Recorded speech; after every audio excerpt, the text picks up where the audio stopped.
Hello बच्चों, चलिए प्रश्न को समझते हैं। 4 ओम प्रतिरोध के एक तार को खींचकर इसकी मूल लंबाई का 2 गुना कर दिया जाता है। खींचे हुए तार का प्रतिरोध होगा 2 ओम, 4 ओम, 8 ओम, 16 ओम।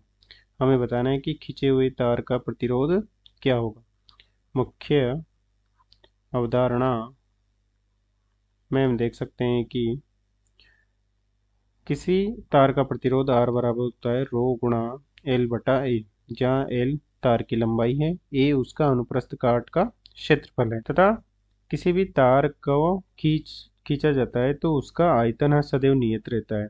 अर्थात प्रारंभ की अवस्था में माना कि अनुप्रस्थ काट का क्षेत्रफल A1 था और उसकी लंबाई L1 थी, और बाद में उसे खींचकर अनुप्रस्थ काट क्षेत्रफल A2 हो जाता है तथा उसकी लंबाई V2 हो जाती है। या इसे हम लिख सकते हैं कि आयतन V1 बराबर होता है दूसरी अवस्था में आयतन V2, और उसे हम अनुप्रस्थ काट के क्षेत्रफल गुणा लंबाई के रूप में प्रदर्शित कर सकते हैं।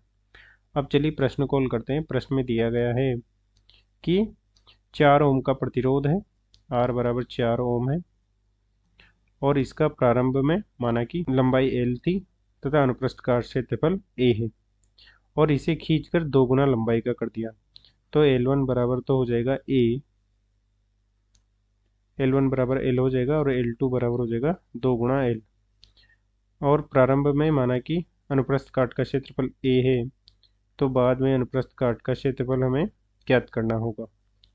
तो ये हो जाएगा L1 A1 L1 का मान रख देंगे इसमें हम, तो ये हो जाएगा A गुणा L बराबर हो जाएगा 2 गुना L गुणा A2।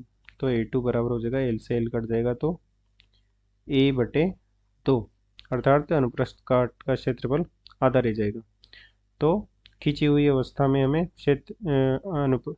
प्रतिरोध ज्ञात करना है, तो ये हो जाएगा R डैश बराबर रो, क्योंकि प्रतिरोधकता चेंज नहीं होती, ये पदार्थ की प्रकृति पर निर्भर करती है, तो रो का रो रहेगा, और ये हो जाएगा L2 और A2। तो मान रख देंगे इसका। L2 का मान हो जाएगा, लंबाई 2 गुना हो गई है तो लंबाई को 2 गुना कर देंगे, और अनुप्रस्थ काट क्षेत्रफल आधा हो गया तो ये आधा हो जाएगा।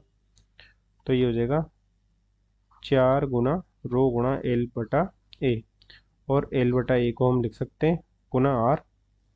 तो ये हो जाएगा R डैश बराबर 4 गुना R, अर्थात पहले की तुलना में प्रतिरोध 4 गुना हो जाता है, जो कि यहाँ पर विकल्प का मान नहीं दिया गया है, हमें R का मान दिया गया है। R बराबर हमें 4 दिया गया है, तो R डैश हम ज्ञात कर लेंगे, जो कि हो जाएगा 4 गुना 4, अर्थात 16 ओम, जो कि विकल्प में दिया गया है। अतः दिए गए प्रश्न का सही विकल्प हो जाएगा विकल्प D 16 ओम। अतः दिए गए प्रश्न को हमने हल कर दिया है। आशा करते हैं आपको समझ में आया होगा। धन्यवाद।